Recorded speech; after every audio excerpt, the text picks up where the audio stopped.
முழுக்க நெய்த ஆடைய இரவு வந்து அந்த நூலையெல்லாம் பிரித்து ஏமாத்துறா அப்படின்னு சொல்லிடுவா. உடனே பிரபுக்கள் எல்லாம் கொந்தளிச்சு வந்து இவ கூட நீ வந்து தேர்ந்தெடுத்தே ஆகணும் அப்படின்னுங்கிறப்போ இவ சொல்லுவா, ஒடிசியஸினுடைய காண்டீபம் இருக்கு, இந்த காண்டீபத்தில் நான் ஏற்றி யார் வந்து இந்த 12 கோடாரிகளினுடைய துளைகளில் அந்த அம்பை செலுத்துகிறானோ அவனை நான் திருமணம் செஞ்சுக்குவேன் அப்படின்னு சொல்லிடுவா.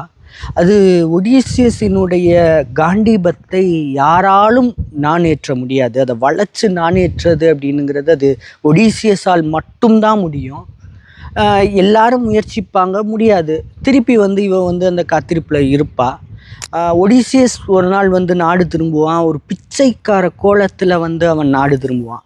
பிச்சைக்காரனாக நாடு திரும்பி அவன் வந்து அந்த அரங்கத்துக்குள்ளே வருவான். வந்து எல்லோரையும் பழி தீர்க்கணும் அப்படின்னுங்கிற முடிவுக்கு அவன் வருவான். யாராலையும் நான் ஏற்ற முடியாத அந்த காண்டீபத்தில் ஒடிசியஸ் வந்து நான் ஏற்றுவான். அந்த அம்பை வந்து அந்த 12 கோடாரிகளினுடைய துளைகளுக்கு இடையில் விட்டு அவன் ஒடிசியஸ் தான் அப்படிங்கிறத ப்ரூவ் பண்ணிட்டு அந்த 108 பிரபுக்களையும் அவர்களுடைய வேலைக்காரர்களையும் அவனுக்கு சதி செய்த அத்தனை பேரையும் கொன்றுவான். இது எல்லாத்தையுமே கிறிஸ்டோபர் நோலன் தன்னுடைய படத்தில் காட்டுறாரு. ஆனால் அவர் காட்ட தவறிய இடம் என்னன்னா, அதற்கு பிறகு அவன் வந்து பினிலோப்பிட்ட போவான்.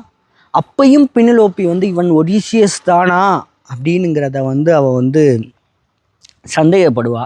உடனே அவள் கேட்பா, என்னுடைய கட்டில் இருக்கு, இந்த கட்டிலை வந்து நீ வந்து நகர்த்தி வேறு ஒரு அறைக்கு கொண்டு போ அப்படின்னு சொல்லுவாள்.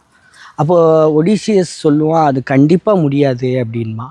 ஏன் முடியாது அப்படின்னு கேட்டோன்னா அவன் சொல்லுவான், இது வந்து இந்த ஆலிவ் மரத்தால் செய்யப்பட்ட கட்டில். இந்த கட்டிலை நான் எப்படி செய்தேன்னா, அந்த ஆலிவ் மரத்தின் வேர் வந்து அதுக்குள்ளே இருக்குது, அதை முழுவதுமாக சேதப்படுத்தாமல் அந்த வேர் உள்ளே இருக்கும்படியே இந்த கட்டிலை நான் செஞ்சுருக்கேன். அதனால் அந்த வேரை வெட்டாமல் இந்த கட்டிலை நகர்த்தவே முடியாது அப்படிங்கிறத சொல்லுவான். இது வந்து ஒடிசியஸுக்கு மட்டுமே தெரிந்த ரகசியம். உடனே இவன் வந்து நம்பிடுவான், இவன் தான் ஒடிசியஸ் அப்படின்னு நம்பி உடனே அந்த திருமணம் வந்து மிக சிறப்பாக நடக்கும்.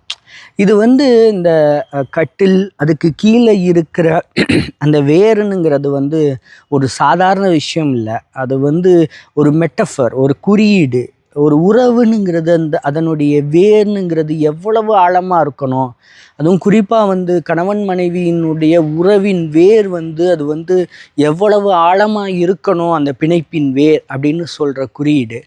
இதை எதுக்கு கிறிஸ்டோபர் நோலன் தவற விட்டார்னு தெரியலை. நன்றி.